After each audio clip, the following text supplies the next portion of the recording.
Aí chegamos em Hebreus.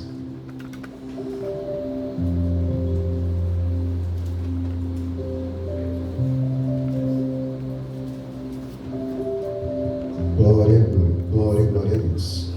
Quem encontrou, diga amém. Se alguém ainda não encontrou, diga misericórdia. Todos encontraram? Glória a Deus. Aleluia. Vamos no capítulo 13, versículo 15. Vá para o versículo 15. Aleluia. O pastor está precisando cortar o cabelo.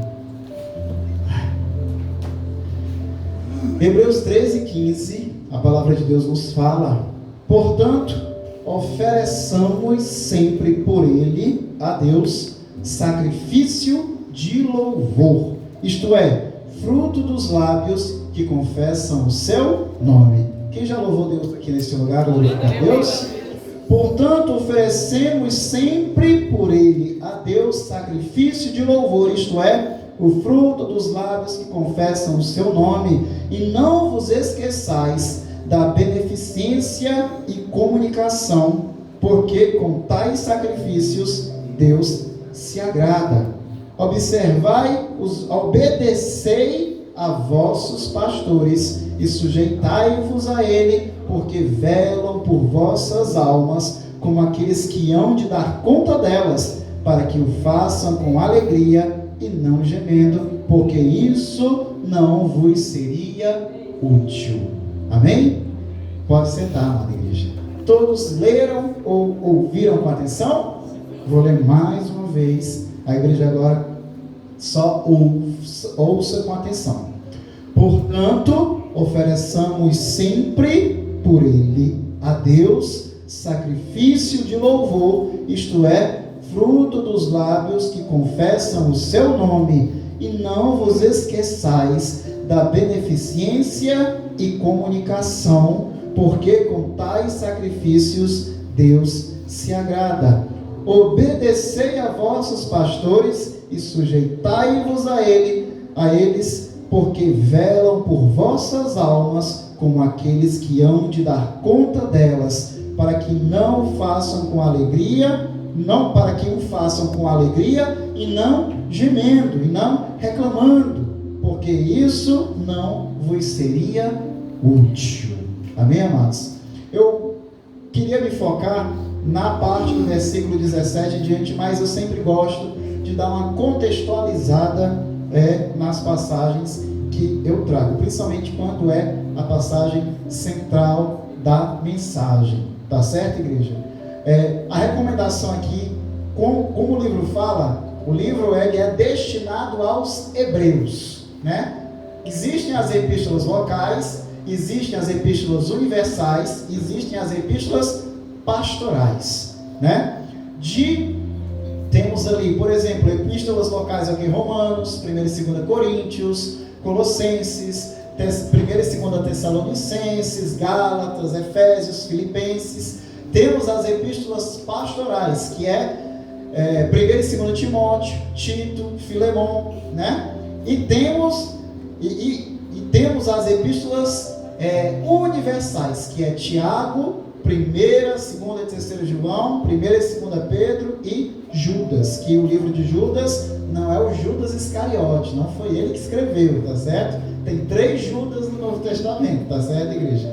Apenas um deles que é o traidor, né? Tem 2 discípulos chamados Judas e tem um Judas que era meio-irmão de Jesus, filho de Maria com José. Sabemos que Maria não coabitou com José para que ela gerasse Jesus. Jesus foi gerado pelo Espírito Santo no ventre de Maria, né? A carne, né, de Jesus foi gerada, né? Ele se tornou carne por meio de operação do Espírito Santo.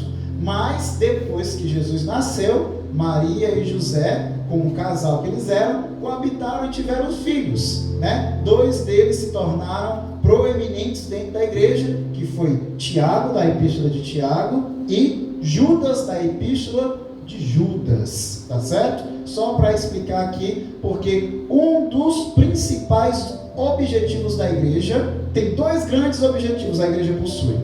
O primeiro grande objetivo é resgatar vidas. Quem tem cumprido aí esse objetivo aí de resgatar vidas? Ide, pregar o evangelho a toda criatura. Aquele que crer e for batizado será salvo, porém aquele que não crer será condenado. Esse foi a última ordem que Jesus deu, portanto, a última e mais importante delas, de ir e pregar o evangelho. Mas também tem uma segunda, em segundo lugar, a coisa mais importante que a igreja precisa fazer é preparar a próxima geração de missionários, pastores, evangelistas, diáconos, ministros de louvor. Dois principais é salvar vidas, resgatar vidas, e o segundo principal objetivo da igreja deve ser preparar a próxima geração para levar essa mensagem. Portanto, é essencial que a igreja evangelize em primeiro lugar e em segundo lugar que ela doutrine. Esses são os principais objetivos da igreja: evangelizar e doutrinar. Amém, igreja? Portanto, essas epístolas, todas elas tratam-se de doutrina. Todas as epístolas tratam-se de doutrina, de ensino, de como se comportar, de como tratar sua vida espiritual, de como orar, de como fazer a obra de Deus, né? De como discernir espíritos, de como discernir quando um ministro é de Deus, quando um ministro não é de Deus, quando o profeta é de Deus, quando o profeta não é de Deus, tá certo? Então, igreja, tudo isso que as epístolas tratam, trata-se de doutrina, tá certo? Então, quando se trata da epístola aos Hebreus, quando você fala que a epístola é aos Hebreus, ela já fala para quem a carta, a mensagem foi destinada. A epístola aos Romanos foi uma carta que o apóstolo Paulo escreveu e foi enviada para a igreja que existia na cidade de Roma. A primeira e a segunda epístola aos Coríntios foram duas cartas que foram escritas. Foi escrita uma carta primeiro pelo apóstolo Paulo e foi enviada à igreja de Corinto, e lá a mensagem daquela carta foi ministrada. Então, as pessoas que receberam a mensagem daquela carta retornaram para Paulo com perguntas, com questionamentos, com dúvidas, e aí o apóstolo Paulo escreve a segunda epístola para responder os questionamentos e as necessidades da igreja em Corinto. Como aqui se trata da igreja da epístola aos Hebreus, essa epístola, essa carta foi escrita aos cristãos, aos irmãos hebreus. E quem são os hebreus, pastor Rosane? Quem são os hebreus, Diácono Jacês? Quem são os hebreus, irmão Josué? Quem são os hebreus? Os hebreus são quem? Os descendentes de Abraão. Ou seja, são aqueles que eram judeus, mas que, em vez de negar a Cristo, como a maioria deles o fizeram, por exemplo, quando eles foram subornados para que eles pedissem a soltura de Barrabás, para que Jesus fosse crucificado em seu lugar, esses rejeitaram a Cristo, né? Esses hebreus aqui dessa epístola, não, esses creram em Jesus. Essa epístola era direcionada para os irmãos que eram judeus e creram e confessaram a Jesus Cristo como seu Senhor e Salvador, tá certo? Estamos contextualizando aqui a epístola, tá bom, igreja? E aqui, a epístola, o autor da epístola, que é desconhecido, é o único livro da palavra de Deus cujo autor é desconhecido, do Novo Testamento. O único livro do autor do Novo Testamento que o autor é desconhecido é o livro de Hebreus, a epístola aos Hebreus. Alguns acreditam a Paulo, outros acreditam a Tiago, mas em nenhum momento dentro da epístola o autor se manifesta, ele se nomeia, né? Todas as epístolas do apóstolo Paulo, em algum momento, principalmente ao iniciar, na introdução da epístola, ele fala: eu, Paulo, apóstolo dos gentios, né? Ele menciona a si mesmo, né? Na epístola de Tiago, ele também menciona a si mesmo: eu, Tiago, irmão do nosso Senhor Jesus, né? E já na Epístola de Hebreus, o autor, ele não se nomina, ele não se menciona. Então, o autor é desconhecido, mas o seu conteúdo está totalmente aliado com o apóstolo Paulo e com Tiago, que é a quem é mais atribuído o conteúdo dessa mensagem, exatamente pelo o estilo, né? O estilo parece com o do Paulo e o conteúdo parece com o de Tiago, tá certo? Só porque, pastor, você está entrando em tantos detalhes, apenas em relação à própria epístola, ainda não entrou no texto? Exatamente, porque a primeira função da igreja é evangelizar e a segunda é doutrinar. Estamos aqui doutrinando, ensinando, preparando a igreja a ter domínio sobre a palavra para que você possa levá-la adiante. A gente, no meio do caminho, não precisa ser muito experiente na obra de Deus. Logo no começo, talvez uma das primeiras coisas que você vai se deparar quando você começa a fazer a obra de Deus é responder dúvidas, perguntas dos irmãos que você vai encontrar no meio do caminho. Talvez seja o que você vai mais encontrar, é exatamente irmãos querendo tirar as suas dúvidas acerca da palavra de Deus, tá certo? Então, domine, lembre-se da recomendação que o apóstolo Paulo fez ao seu discípulo mais próximo, seu discípulo mais íntimo, Timóteo. Ele recomendou o quê? Que ele dominasse muito bem a doutrina, a palavra de Deus, e que ele se afastasse dos falsos irmãos. Ele se afastasse daqueles que, se dizendo irmãos, cometiam coisas vis e se rendiam a falsos ensinos, né? As duas principais recomendações que o apóstolo Paulo faz a Timóteo. Então, igreja, vamos buscar dominar bem a palavra, porque dentre nós pode ser que tenha aqueles irmãos que vão só ocupar lugar no banco, do dia que aceitou Jesus até o dia que partir, ou o dia que Jesus vier nos buscar. Mas tem no nosso meio também aqueles que vão ser pastores, diáconos, ministros de louvor, missionários, evangelistas, e é necessário que esses não se acomodem no seu chamado, mas se preparem, igreja. Não te acomoda na bênção, não te acomoda na promessa, não te acomoda no chamado. Não é porque Deus te chamou que tu vai cruzar os braços e esperando que Deus faça tudo em tua volta, não. Você tem que marchar. Você tem que tomar a tua espada, tomar a tua armadura, o teu escudo e marchar fazendo a obra de Deus. Prepara-te e capacita-te, igreja, em nome de Jesus.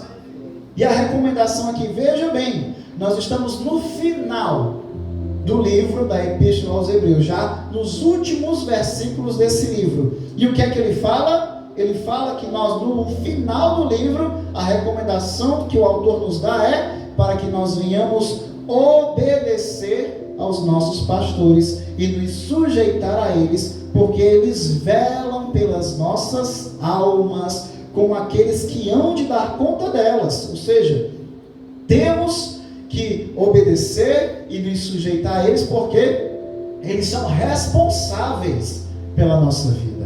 É o que a gente também costuma chamar de cobertura espiritual, né? A gente costuma também chamar às vezes de cobertura espiritual, porque eles hão de dar conta das nossas vidas, para que nós venhamos ser obedientes, sermos zelosos, sermos submissos a eles, para que eles não venham exercer o seu ministério com pesar, para que nós não venhamos nos tornar peso no ministério daqueles que estão à frente da obra onde estamos participando, mas sim que nós venhamos ser também pessoas que juntamente com eles edificam essa obra. Amém? Quem edifica a obra do Senhor glorifica a Deus. Então, para que nós não venhamos causar pesar, para que venhamos trazer alegria e não gemido, reclamação, porque isso não vos seria útil.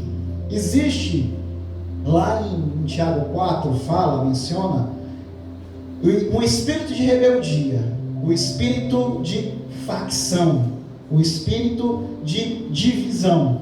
Isso é muito comum dentro das igrejas, muito comum, porque o inimigo ele age na confusão, ele age na quebra de harmonia, na quebra de comunhão, é ali onde ele age. Porque a igreja unida, a igreja numa unidade de um corpo saudável, ela é cheia do Espírito Santo de Deus. E o inimigo não consegue resistir à presença do Espírito Santo. Mas a partir do momento em que o inimigo consegue lançar uma seta, uma armadilha, um laço ali, no meio do corpo da igreja, que causa uma ruptura, né? Que causa uma ruptura entre membros, uma quebra de comunhão, uma confusão, né? Isso causa com que o corpo ele fica fragilizado. E o Espírito Santo, ele dificilmente vai operar num corpo que está sendo dominado por confusão, por engano, por rancores, por mágoas, por opiniões, por gênios fortes. O Espírito Santo ele age sobre a vida daqueles que estão debaixo do quebrantamento do Espírito, da humildade de coração. E quando a igreja como um todo, não só como um todo, mas individualmente, porque a gente só consegue atingir essa unidade do todo se cada um de nós fazermos a nossa parte. Se cada um de nós cumprirmos com a nossa parte, então nós vamos acrescentando cada vez mais a essa unidade, e esse corpo fica cada vez mais coeso, fortalecido, saudável e, acima de tudo, cheio do Espírito Santo de Deus. Aí, meu irmão, pode se levantar demônio que for, porque cai por terra em nome de Jesus. Pode se levantar a prova que for, porque ela vai passar e tu vai receber a tua vitória. Pode o nosso corpo fraco, o nosso corpo carnal, pode sofrer a enfermidade que for, que em nome de Jesus Deus vai manifestar a sua cura. Porque onde o Espírito Santo está, aí a manifestação do poder de Deus. E o poder de Deus cura, provê, prospera, restaura. Ele até ressuscita os mortos. Glória a Deus. Vamos buscar essa unidade em nome de Jesus. O grande problema, igreja, é porque aquilo que eu falei no domingo, dentro da igreja existem 3 classes de crentes dentro da igreja. Existe uma classe muito pequena, um grupo muito pequeno, que seria ali 10%, talvez menos, que são verdadeiramente fiéis a Deus. São verdadeiramente fiéis a Deus. Pode acontecer o que for, o irmão pode estar passando o que estiver passando, sofrendo o que estiver sofrendo, não tem nada que abale a fé dele. Não tem nada. Mas pastor, mas nada abala a minha fé. Eu continuo crendo em Deus, eu continuo crendo em Cristo, independente de qualquer forma, de qualquer coisa. Mas igreja, a fé não é aquilo que a gente diz, a fé é aquilo que a gente faz. Lembra também a epístola de Tiago, ele diz: me mostra a tua fé sem as obras, que eu te mostrarei a minha fé pelas minhas obras. Eu posso dizer que eu tenho a maior fé do mundo, mas se eu não fizer nada por ninguém, se eu não fizer nada da vontade de Deus, essas minhas palavras são vazias. Não tem peso nenhum. Não tem peso nenhum. Né? É tipo eu dizer, ó, eu sou um cara atlético.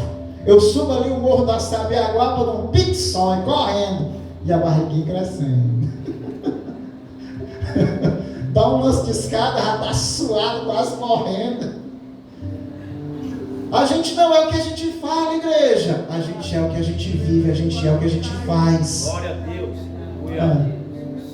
Mas ele sumia, mesmo com a barriguinha.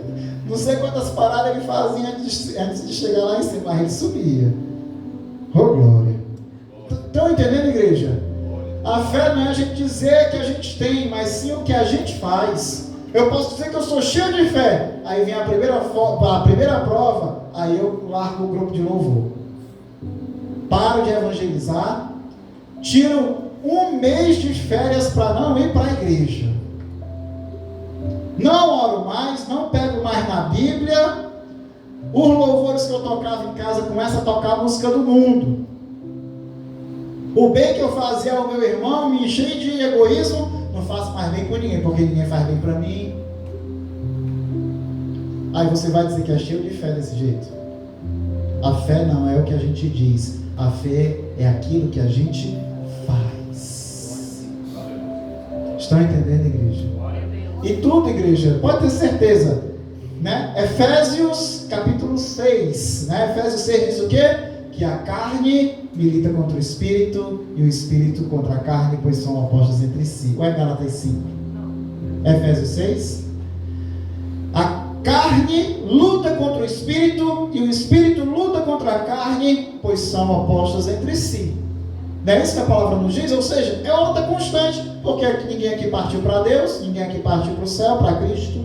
Todo mundo ainda está na terra, eu estou enganado. Então, todos nós ainda estamos com esse corpo carnal, ele ainda não foi transformado em um corpo ressurreto, glorificado, semelhante aos anjos. Todos nós ainda estamos nesse corpo, né? Ou seja, essa luta no nosso interior, ela é constante, ela é diária. E essa luta, alguém vai vencer. Nessa batalha, ou a carne vence, ou o espírito vence. Essa batalha que existe dentro de nós. Gálatas 5,17. Isso? Gálatas 5,17. E pois o espírito milita contra a carne, e a carne milita contra o espírito, pois são opostos entre si. Gálatas 5,17.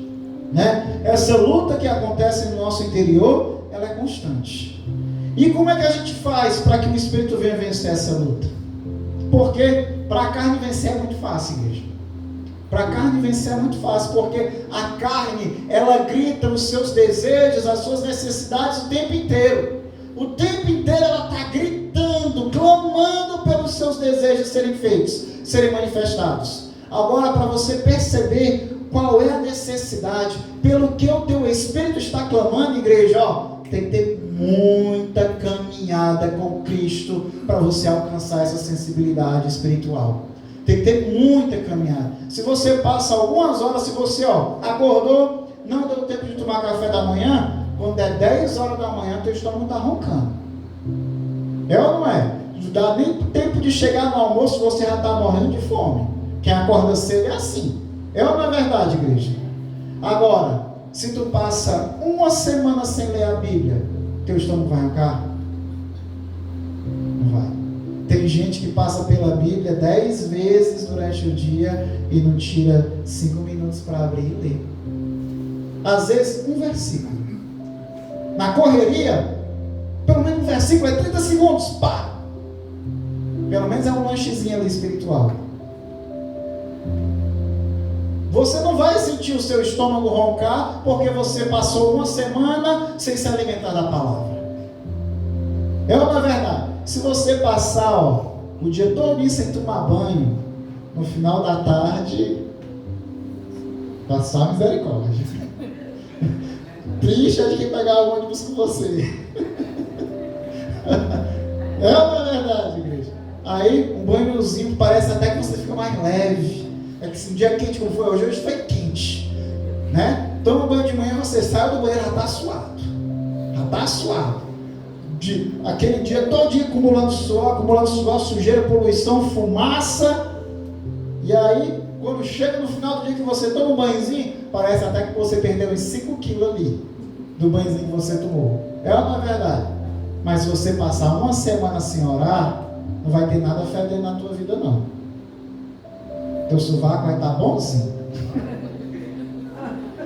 A necessidade da carne, igreja. Isso eu estou falando só necessidades fisiológicas naturais. Eu não estou nem falando dos desejos, dos impulsos, das vaidades da carne. Essas é que gritam mesmo. Essas é que gritam mesmo, igreja. Principalmente aquelas pessoas que não têm ainda o controle dela. Porque mesmo quem controla, a carne nunca para de gritar não. Mas você manda ela calar a boca. Você manda ela calar a boca. Cala a boca aí, carne, que eu estou ouvindo aqui o meu Senhor. Cala a boca aí, carne, que eu estou conversando com o meu Deus. Aí você já mandou a sua carne calar a boca? Às vezes o sangue está fervendo para você falar um desaforo. Né? Cala a boca aí, carne. Vai para lá, demônio. Vai para lá, seta. É ou não é verdade, igreja? Como é que eu faço então, pastor? para que o Espírito venha vencer essa batalha, já que a carne parece que está na vantagem, porque como a palavra diz, a carne é como o pitbull alimentado, e o Espírito é como o pitbull que está passando fome. Se botar os dois para brigar, é certo quem vai ganhar, é quem está alimentado. Quem está passando fome vai morrer. E pode ter certeza, igreja, por mais que você diga que alimenta ao seu espírito, a sua carne sempre vai estar mal alimentada. Poucos são os homens que chegam nesse estágio em que conseguem pender essa balança para o espírito que está mais alimentado. É só você, mas pastor, será que isso que você está falando não é uma coisa meio exagerada? Não, igreja, é só você fazer a continha lá, seja sincero, pega um caderninho e liste ali, o quanto de tempo você passou no dia fazendo as suas vontades e o quanto de tempo você passou no dia fazendo a vontade de Deus. Todos os dias você vai ver que você fez mais a sua própria vontade do que a do Senhor. Todos os dias. Mas glorifica teu Deus, que ele é misericordioso. Pois as misericórdias de Deus são a razão de não sermos consumidos. Lamentações 3, né? Amém, igreja? Como eu faço para vencer, pastor? Que suspense é esse? Diga logo.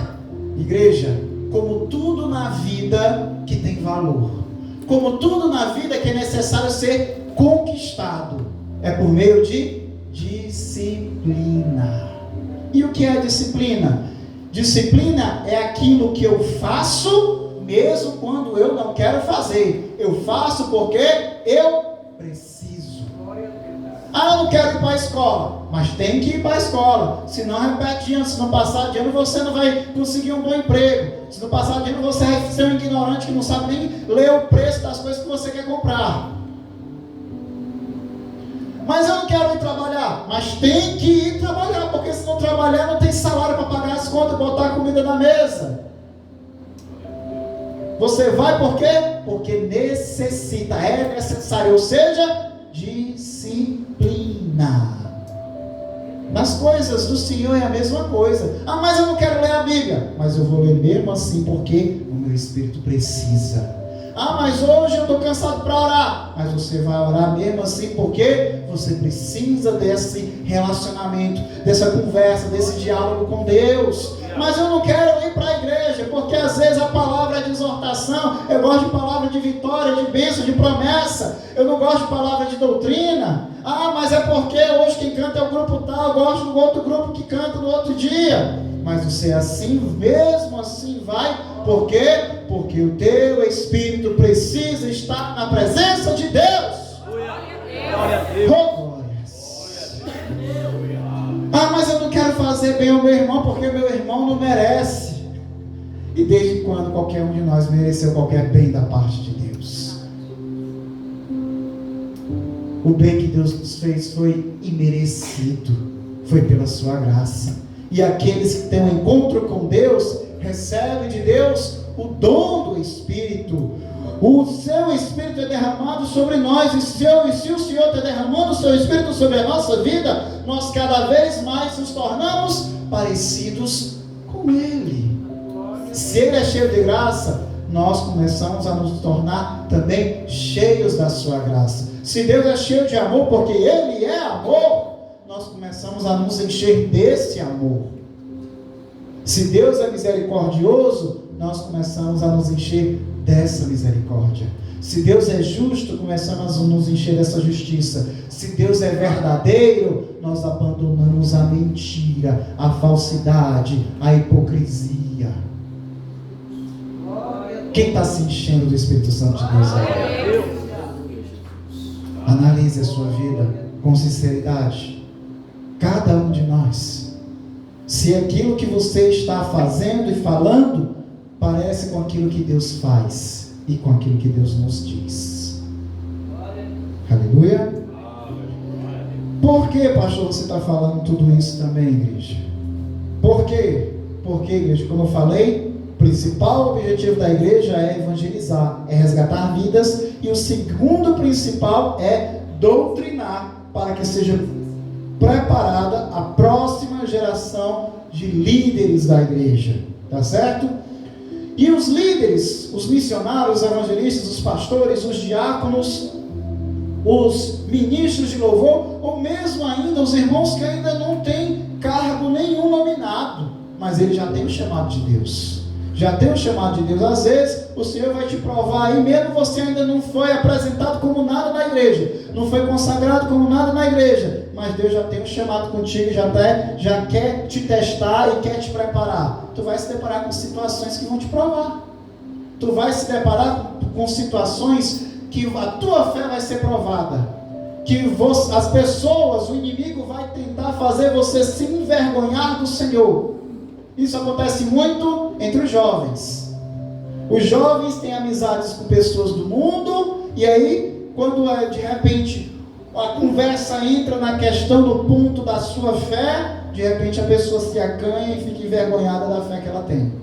Isso acontece muito entre os jovens. Mas à medida que isso vai sendo testado cada vez mais, só que as provações elas aumentam, elas se intensificam. Daqui a pouco você vai ser testado também na sua paciência, no seu amor, no seu perdão, na sua misericórdia, na sua justiça, na sua verdade. Você vai ser testado em todas as áreas. E quando você começar a crescer, de repente você vai começar a ter visões. De repente você vai começar a ter sonhos, revelações. De repente você vai começar a ver imagens na tua cabeça e ouvir uma voz que você não sabe de onde vem. De repente você vai se deparar com coisas que você vai ver do céu e do inferno. De repente você vai se deparar com pessoas que precisam de Deus mais do que nós. Pessoas que estão cativas, presas, laçadas pelo inimigo. E que Deus quer te usar para resgatar essas vidas, para libertar essas vidas das algemas do diabo. Deus pode te usar, Ele quer te usar. Por isso, busca a palavra de Deus, tenha comunhão com o Senhor, não desvia o teu pé nem para a esquerda nem para a direita. Glória a Deus. Tem uma passagem lá em Marcos capítulo 9, a partir do versículo 17. Eu não vou ler, eu vou apenas narrar o que acontece aqui. Nessa passagem, tem um jovem que ele é atormentado por um espírito maligno. E esse espírito maligno, quando apanha, ele causa surdez, mudez, loucura, paralisia e ataques epiléticos e impulsos suicidas. E o pai desse jovem procura primeiro os discípulos do Senhor Jesus, e nenhum dos discípulos teve a capacidade de expulsar esse espírito maligno desse jovem. E aquele pai então entrou em desespero. Ele ficou desesperado na situação, porque o espírito maligno não deixava ele apenas louco das ideias do juízo, ou se tremendo, não. O espírito maligno, quando pegava o jovem, cerrava a sua boca, o jovem não conseguia se manifestar, lançava o jovem em cima do fogo para matar o jovem queimado, lançava na água para matar o jovem afogado, e tentava de todos os jeitos, a palavra é bem clara, destruí-lo. A tentativa do espírito maligno era destruir o jovem. E a palavra é bem clara, que ele vem senão para matar, roubar e destruir, que o Satanás é como um leão ao derredor, buscando a quem ele possa devorar. Mas nem os discípulos do Senhor tiveram a capacidade de libertar aquele jovem. E aí então, aquele pai desesperado conseguiu chegar até Jesus. E ele pegou e falou, pediu: Senhor, tem misericórdia do meu filho, Senhor, porque ele é acometido de um espírito mau, que quando o apanha, o deixa mudo e surdo, e o lança sobre o fogo, e o lança sobre as águas, e tenta matá-lo, tenta destruí-lo. Senhor, me ajuda, tem misericórdia de mim. E o Senhor pergunta: tu crê que eu posso fazer isso? Tu crê que ele pode ser libertado? Ele clama, chorando, dizendo: Senhor, eu creio, me ajuda na minha falta de fé. Glória a Deus. O pai já devia estar se culpando naquela altura. Já devia estar se culpando por aquilo ali. Ele achou que, devia estar achando que era porque ele não tinha fé o suficiente, que o filho dele não era liberto, né? Mas quando ele chegou no Senhor Jesus, então, e ele se declarou dessa forma tão desesperada, até admitindo a sua falta de fé, o Senhor Jesus então expulsou o espírito maligno que estava naquele jovem e imediatamente, né? Primeiro ele ficou como se fosse morto, mas aí depois o menino acordou e ele ficou totalmente curado e livre do espírito mau. Quando a multidão se admirou com aquilo que havia acontecido e saiu admirada. Quando estava só Jesus e os seus discípulos, seus íntimos mais próximos, de repente os seus discípulos chegou assim para Jesus: Senhor, mestre, nos explica uma coisa, mestre, por que a gente não foi capaz de expulsar esse espírito mau? E aí Jesus responde: com essa casta, com esse tipo de demônio, só se pode expulsar com muito jejum e oração. Instrumentos de batalha. Você está com seus instrumentos de batalha em dia aí? Com muito jejum e oração, igreja. Muito jejum e oração. Só que existe um mistério que é muito preocupante. Tem um outro caso, lá em Marcos, capítulo 5, do versículo 1 ao 20. Eu também não vou ler porque eu vou me estender demais, tá certo? Mas você anota e lê em casa. Marcos, versículo 1 ao 20, que é um outro endemoniado. Esse é o endemoniado de Gadara, ou o endemoniado gadareno, que ele rondava a Decápolis. Era uma região que era de 10 cidades próximas dele. E o inimigo fazia ele percorrer todas essas 10 cidades. E não eram cidades pequenas não eram vilas não, eram cidades grandes. Ele percorria essas 10 cidades e ele era conhecido como um homem atormentado nessas 10 cidades. O inimigo deixava ele nu, fazia ele habitar em sepulcros, deixava ele numa condição animalesca. E aí quando Jesus chega até ele, o demônio começa a se manifestar e diz: olha, não é chegada a minha hora, não é chegada a minha hora.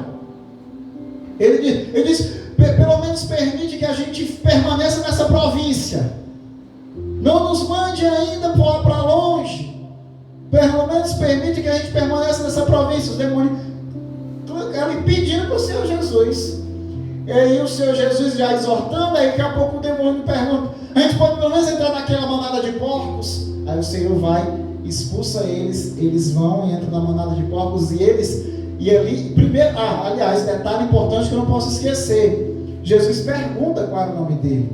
Ele diz: qual é o nome? Ele diz: meu nome é Legião, porque nós somos muitos. Não era um demônio só, não era só um espírito maligno, eram muitos. E quando eles são expulsos para a manada de porcos, a manada tinha 2.000 porcos. A palavra de Deus deixa bem claro que eram 2.000 porcos. E todos os 2.000 porcos foram possessos de demônio. Ou seja, naquele rapaz tinha pelo menos 2.000 espíritos malignos. 2.000. Quando ele fala legião, meu nome é Legião porque somos muitos. Legião é uma referência a um agrupamento militar romano. No agrupamento militar romano, ele pode ter de 2 até 6.000 soldados. Então, considerando todas as informações que a passagem nos dá, o nome Legião, que é um agrupamento militar romano de 2 a 6.000 soldados, e a quantidade de porcos que foram possessos, de 2.000 porcos que após terem sido possessos, se lançaram no mar e morreram, né? Nós sabemos que naquele menino, naquele rapaz, tinha de 2 a 6.000 demônios. Pastor, será que é possível isso tudo? É possível, igreja. É possível. Porque infelizmente tem pessoas que não vigiam. Tem pessoas que não vigiam. Tem pessoas que se acomodam na bênção, se acomodam na graça. Tem pessoas que se relaxam, se acomodam demais nos seus pastores e não vigiam nas suas vidas. Infelizmente, nem eu, nem a pastora Rosângela estamos dentro da sua casa para estar dizendo para você: irmão, vigia, irmão, cuidado com o que fala, irmão, cuidado com o que faz, irmão, não é por aí não. Infelizmente a gente não está dentro da sua casa, do seu trabalho, onde você vai, para estar lhe aconselhando, pedindo para você vigiar, não. A gente está aqui na igreja, ou quando vocês vêm nos procurar. Nesse momento é que nós estamos dizendo, vigia, irmão. Diga para o teu irmão, vigia. Vigia, pastor. Diga para mim também. Diz para mim também, pastor, como igreja. Amém. Vigia. Nós não estamos. Por isso é necessário que cada um de nós venhamos vigiar. Se você vive numa família que caminha contigo dessa mesma profissão de fé, é mais fácil. Porque aí você pode aconselhar a sua família e a sua família pode lhe ajudar a aconselhar, como acontece muito aqui com minha mãe, comigo, como acontece muito comigo, com a Marcela, né? Às vezes eu tenho um paviozinho curto, aí a Marcela, Tiago, está exagerando. Às vezes eu chego, aconselho a pastora, a mãe, às vezes eu fico vou até confessar, que às vezes eu perco até a paciência. Porque às vezes a pastora, cada passo que ela dá, ela me pede opinião. Cada passo que ela dá, ela me pede opinião. Cada coisa, ela fica assim, meu Deus do céu, a pastora não sabe mais fazer nada se perguntar minha opinião. Mas isso é o que? É respeito, é confiar em mim, é que ela confia no meu discernimento. Obrigado pela confiança. E aí, então é mais fácil, porque a gente está ali, né, vigiando um pelo outro. Quando a gente caminha sozinho é mais difícil. Quando a gente está conquistando a família, porque além da gente ter que vigiar pela gente, a gente tem que vigiar pelos nossos. É mais difícil. Por isso, você que caminha sozinho na sua casa, vigia em dobro. Vigia em dobro. Lembra? Você é um livro e a sua família está te lendo. O inimigo pode até setar o coração e a mente deles para que eles não enxerguem, mas uma hora a obra do Senhor vai ser completada, vai ser feita, porque nós e a nossa casa serviremos ao Senhor, em nome de Jesus. Nós e a nossa casa serviremos ao Senhor. Uma hora as escamas dos olhos vão cair, eles vão ver. Eu quero esse Deus que está transformando a vida da minha mãe. Eu quero esse Deus que está transformando a vida do meu pai. Eu quero esse Deus que está transformando a vida do meu marido, transformando a vida da minha mulher, dos meus filhos. Porque, igreja, o ser humano, a maior problema do ser humano, da humanidade, é a vaidade. É a vaidade. E eu acho que eu já devo ter cansado de falar sobre a vaidade aqui. É a vaidade, igreja. Porque a vaidade não faz a gente enxergar as coisas como elas são. Faz enxergar as coisas como a gente acha que elas são. A vaidade é terrível. E quando a gente é jovem e saudável, aí que ela tem todo o cenário, todo o terreno para agir. Quando você é jovem e saudável, você tem a vida inteira pela frente. Agora quando você está com medo de morrer, meu irmão, aí a coisa muda.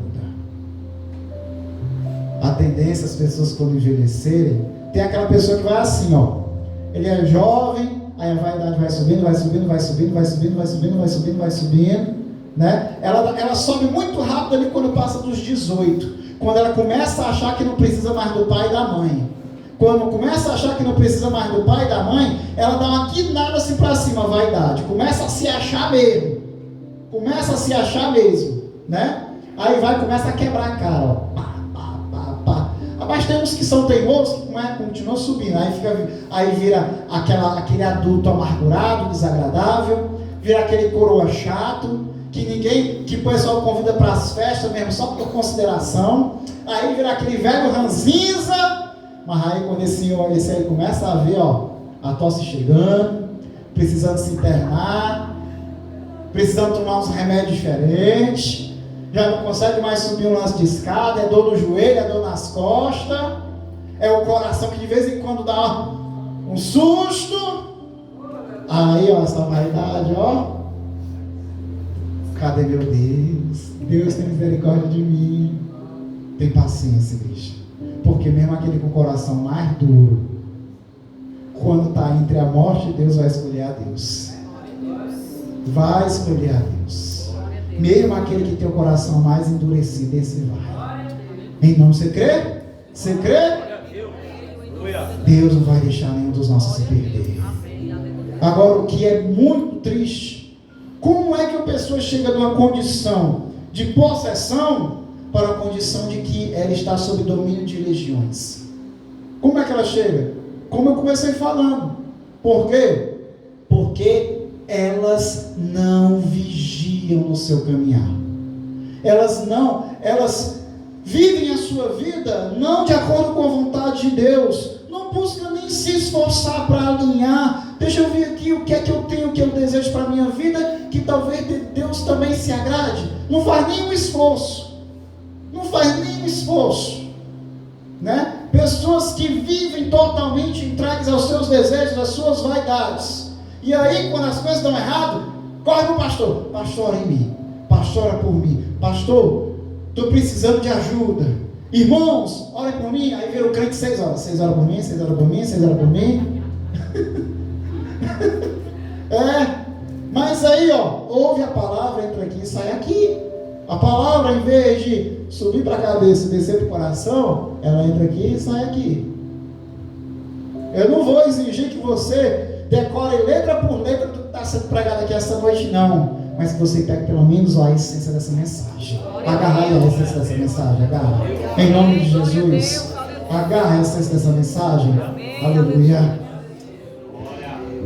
E aí, vive a vida regida pela vaidade. Ouve uma palavra maravilhosa de doutrina, de libertação, de bênção para a sua vida, mas aí quando é enfrentada pelas provas, quando enfrenta as provas na sua vida pessoal, particular, não consegue lembrar da mensagem. Faz tudo no calor do momento. Faz tudo na agitação do coração, no nervosismo. Responde tudo imediatamente. É olho por olho, dente por dente. E aí, as coisas estão erradas. Pastor, tem misericórdia, olha aqui por mim. Irmãos, Senhor, ora por mim, irmãos. Irmão, visitando a minha casa, meu irmão. Assim, começa a perder força para ir para a igreja. Começa a perder força para adorar o Senhor, para ler a palavra. E aí, o que é que acontece? Aí vem o que é perigoso. Mateus 12, 43. O que é perigoso, igreja? Mateus 12, 43. Está escrito, isso aqui é o Jesus falando. Quando o espírito imundo sai do homem, ele anda por lugares áridos, procurando repouso, porém ele não encontra. Por isso diz, voltarei para a minha casa de onde saí. E tendo voltado, a encontra vazia, varrida e adornada. Então vai e leva consigo outros 7 espíritos, piores do que ele, e entrando, habitam ali. E o último estado daquele homem torna-se pior do que o primeiro. É assim que a pessoa chega de um estado de que a pessoa estava sendo apenas rondada, cirandada pelo inimigo, para um estado em que ela está possessa por legiões de espíritos maus. Ela vai, o inimigo vem, ciranda, prova, ela não passa. Quando ela não passa na prova, o inimigo vai e entra na vida. Quando o inimigo vai e entra na vida, ela corre para a igreja, corre para os pastores, corre para os irmãos, e aí os irmãos ali, os pastores oram e a pessoa é liberta. Aí a pessoa volta para casa, entra na prova de novo, reprova na prova, aí o inimigo volta e traz com ele outros 7 espíritos. Aí ele volta, pastor, ora por mim, o pastor expulsa o inimigo, repreende o inimigo, liberta a vida, a pessoa volta para casa, é provada de novo, ela não passa na prova, e aqueles 7 espíritos traz consigo mais 7, aí já são 49 espíritos. E assim vai, até que ela fica assolada por legiões de inimigos, por legiões de espíritos. São pessoas que são provadas e não passam na prova e encontram resgate, encontram misericórdia do Senhor. O Senhor liberta, o Senhor sara as feridas, o Senhor abre as portas certas, fecha as portas erradas. E quando a pessoa está bem, ela, quando é provada novamente, ela reprova e reprova e reprova e reprova, sempre na mesma coisa. Na vaidade, para uns vaidade, para outros na sedução, para para outros na mentira, para outros na ganância, para outros na preguiça, para outros na falta de misericórdia, de perdão, na dureza de coração, mas sempre cai de novo na prova e não são aprovados. Nós estamos no mundo para passar por provas, igreja. Estamos no mundo para passar por provas. Quem quer vencer as provas aí? Pois quem tem ouvido, ouça o que o Espírito fala à igreja. Quem tem ouvidos, ouça o que o Espírito fala às igrejas, em nome de Jesus. Oh, glória a Deus. Tem muitos, eu falei, você tem o quê? Provação no orgulho, provação na sensualidade, na mentira, na ganância, na vaidade, na misericórdia, na dureza de coração. Tem várias áreas em que nós podemos ser provados, várias áreas, mas todas elas acabam caindo na vaidade. Acaba caindo porque o que é vaidade? Vaidade é tudo aquilo que é desejo da nossa carne. Tudo que é vontade, a opinião da nossa carne, isso é vaidade. Lembra, os provérbios de Salomão, a maioria deles fala sobre vaidade. A maioria dos provérbios fala sobre vaidade. Os provérbios, eles foram escritos quando Salomão já estava no avançado da sua idade. Ele já estava ali, mais velho, porque ele teve ali um começo de vida, ali, uma juventude fiel a Deus, mas quando o poder subiu à sua cabeça de rei, né, ele começou a fazer alianças com povos, com reinos que eles eram pagãos, com povos idólatras, e começou a permitir a adoração até mesmo dentro do seu próprio palácio, a adoração a falsos deuses, porque as suas esposas introduziam essa adoração, e ele foi permitindo, daqui a pouco ele se corrompeu.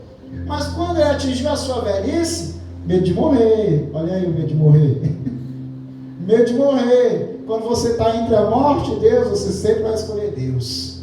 E aí quando ele estava na velhice, já vendo a morte, ele começou a se endireitar de novo, e aí ele escreve um provérbio que ele fala que tudo é vaidade. Tudo que ele tinha feito, tudo que ele tinha realizado, tudo que ele tinha pedido, até mesmo quando ele pediu sabedoria para Deus, tudo era vaidade. Tudo é vaidade, gente. Aquilo que não é essencial para a nossa vida, que não nos edifica como indivíduos espirituais, como homens e mulheres de Deus, como um bom marido, como uma boa esposa, como um bom pai, uma boa mãe, um bom filho, um bom amigo, um bom irmão, tudo que foge disso é vaidade. Tudo é vaidade. Porque se eu minto, é vaidade. Porque a mentira é a soberba de achar que você não vai ser descoberto. A sedução é a vaidade satisfazer o desejo, o impulso da sua carne. A cobiça, né? A ganância é a vaidade de querer muitas posses, muitas coisas. Tudo cai na vaidade. Tudo cai na vaidade, que é permeada também de orgulho, porque aquilo que fere a nossa vaidade nos enche de orgulho. Aquilo que fere a nossa vaidade nos enche de orgulho. E ninguém, igreja, ninguém cresce na vida, ninguém se torna uma pessoa relevante, grande, onde quer que ele for, se ele for uma pessoa cheia de orgulho. Ninguém. Sabe por quê, igreja? Porque ninguém consegue ir longe sozinho. E uma pessoa cheia de orgulho, o destino dela é permanecer só. O destino dela é permanecer só. Ninguém cresce muito sozinho. Ninguém vai muito longe sozinho. O orgulho se manifesta de várias maneiras: na soberba, prepotência, mágoa, o milindre, o excesso de sensibilidade, a pessoa que fica ressentida de qualquer coisa. A pessoa que acha que não tem mais nada para aprender, que ninguém tem nada para ensinar a ela, que ela não precisa de ajuda, pessoa que não aceita conselho, que acha que não precisa se conectar ou se relacionar bem com as pessoas, a pessoa que é ingrata, a pessoa insubordinada, que consequentemente é desobediente, a pessoa irreverente, ou seja, que não tem respeito a nada, a pessoa que não tem respeito aos seus pastores, não tem respeito aos seus pais, não respeita os seus amigos, não respeita os seus professores, a pessoa que lança desaforos, que lança provocações. São pessoas cheias de orgulho, cheias de arrogância, cheias de soberba. Isso tudo cai dentro do orgulho, cai dentro da vaidade, e nada disso pode fazer parte da nossa vida. Porque o que foi que fez o inimigo cair? Qual foi o pecado do inimigo? Vaidade. E a principal característica do inimigo é a vaidade. E a gente quer parecer com Deus ou com o diabo? A gente quer ser a imagem de Cristo ou ser um reflexo de Satanás? Analise-se a si mesmo. Medite. Só vou citar, para encerrar a mensagem, que eu acho que já deve estar se alongando, a pessoa que ela é vaidosa, ela é consequentemente orgulhosa, porque quando é ferida a sua vaidade, o seu orgulho se infla, se enche. Você vê logo a pessoa quando ela é vaidosa, quando ela é orgulhosa, quando ela tem a mesma facilidade que ela tem para fazer amizades, ela tem para perder amizades. A mesma facilidade com que ela se alegra, ela se entristece, se decepciona, fica chateada com as pessoas. Você percebe logo dessa forma. E eu trago o exemplo das relações, porque na igreja, duas grandes coisas regem a nossa comunhão. É a nossa relação com Deus e a nossa relação com os demais irmãos. Né? Então, por isso eu foco muito nessa questão da comunhão. Que é comunhão, que é koinonia do grego, é relacionamento íntimo. É quem nós trazemos para a nossa intimidade, para a nossa vida particular. Tá certo? E aí tem dois grandes exemplos. Lá em Mateus, Mateus capítulo 15, a partir do versículo 21, que é a história da mulher sirofenícia que a pastora mencionou semana passada na pregação dela. E 2 Reis 5, do capítulo, 2 Reis 5, a partir do versículo 1, que é do general assírio Naamã. Duas figuras.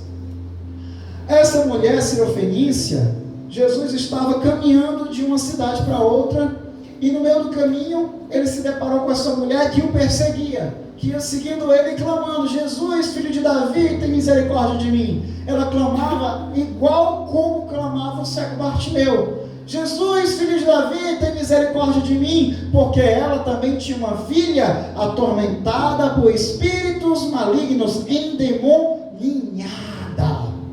Ela era um ninho de demônios, o corpo daquela jovem, daquela criança. E ela clamava pela misericórdia do Senhor, até que os discípulos se incomodaram com a gritaria daquela mulher e disseram: Senhor, despede logo essa mulher, dispensa logo essa mulher, ela está gritando, ela está incomodando.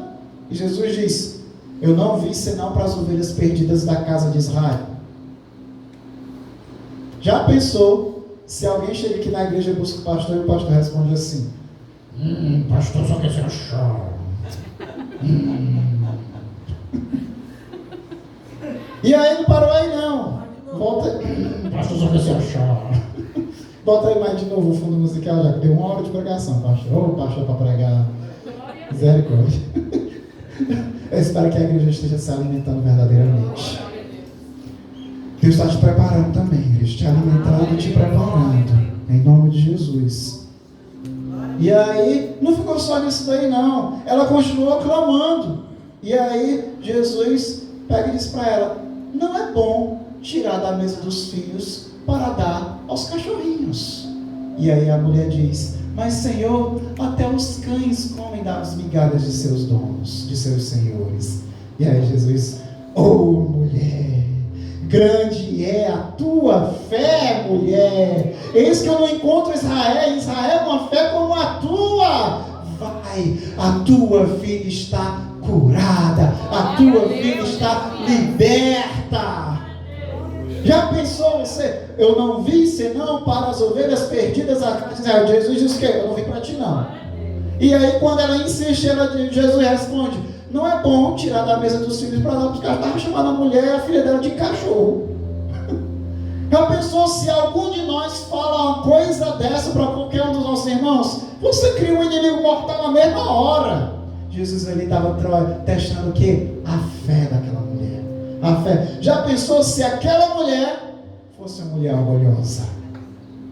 A filha dela jamais tinha sido liberta. Ela jamais teria recebido a bênção.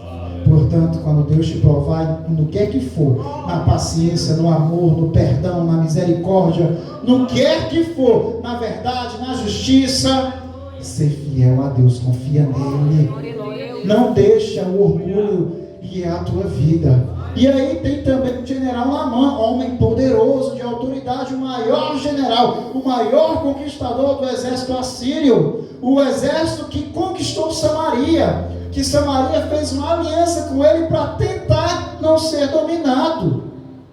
E aí aconteceu que esse general Naamã, em uma das suas conquistas, pegou uma jovem, uma criança, uma menina, né?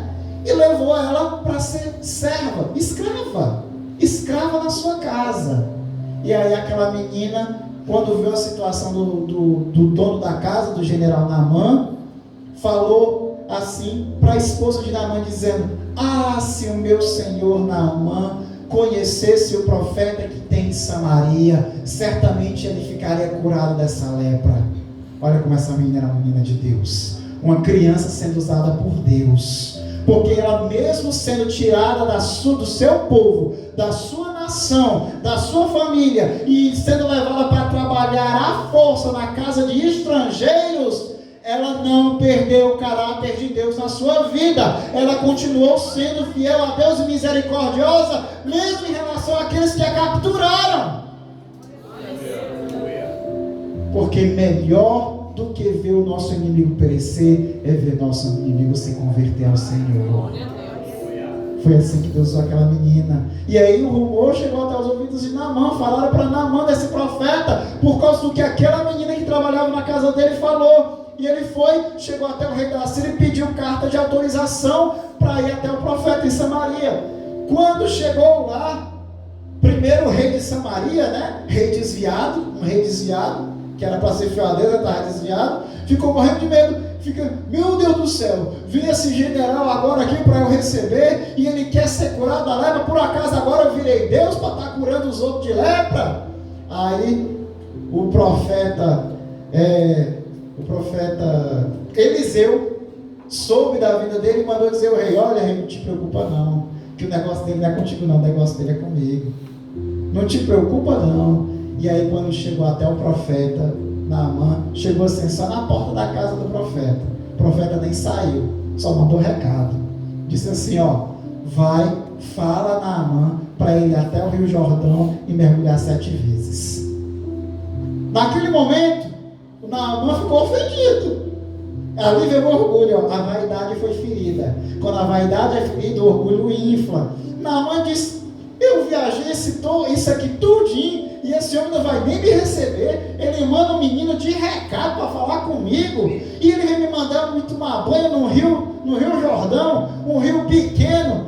Por acaso as águas de Damasco não tem rios muito melhores, muito maiores do que esse tal de Jordão? E foi caminhando de volta para casa com raiva. Aí chega os oficiais de Naamã, dizendo: meu senhor, nós já estamos aqui, meu senhor, o Rio Jordão é bem ali.